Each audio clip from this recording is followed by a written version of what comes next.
In today's video, I'm going to teach you how to apply to Stanford University. To get started, head to Stanford's official Apply page and review the first-year application information.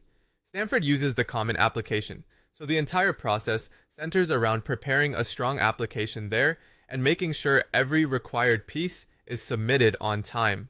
This is a highly selective process, so organization and attention to detail really matter from the beginning. One of the first things you'll need to do is choose your application plan. Stanford offers two options. The first is Restrictive Early Action, which has an early deadline of November 1st. This option is non-binding, meaning you are not committed to attend if you're admitted, but it does come with restrictions on applying early to other private colleges. The second option is Regular Decision, which has the standard deadline of January 5th. If you need more time to strengthen your application, polish your essays, or gather materials, Regular Decision may be the better fit. Once you've chosen your plan, begin preparing your application materials in the Common Application portal. You'll need your official high school transcripts, ideally showing a challenging course load such as AP, IB, or honors classes if those are available at your school.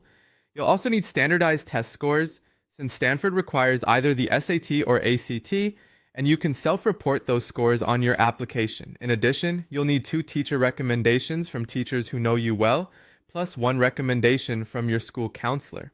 There is also an application fee of $90, although a fee waiver may be available if you qualify. After that, focus on the writing section. In addition to the main Common App personal essay, Stanford requires its own set of supplemental questions.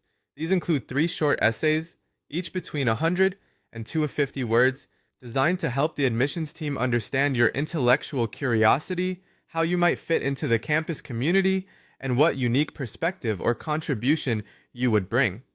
You'll also complete 5 very short responses of up to 50 words each.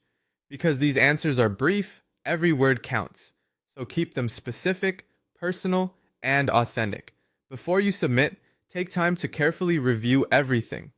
Double-check your personal information, academic details, self-reported scores, and all essay responses. Make sure your recommendations and transcripts have been requested properly and that nothing is missing. When everything looks correct, submit your application and pay the fee if needed. After submission, watch for instructions to access Stanford's applicant portal. This is where you can track your application status and confirm whether any materials are still missing. If you're an international student, the process is mostly the same, although English proficiency testing may also be required depending on your educational background.